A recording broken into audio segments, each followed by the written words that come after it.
Поделитесь своими эмоциями перед полетом. Очень волнительно, капец волнительно. Очень страшно. Давай, погнали, пройдемся.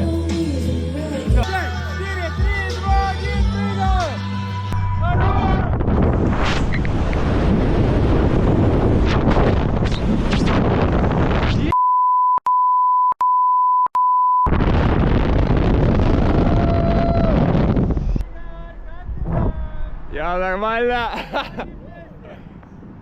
Иди.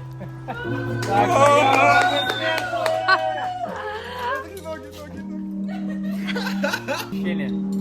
Кайф. Вообще, это что-то нереальное. Надо еще раз прыгнуть, чтобы точно понять, куда я лечу, что я делаю. Глаза закрыл. Молодец.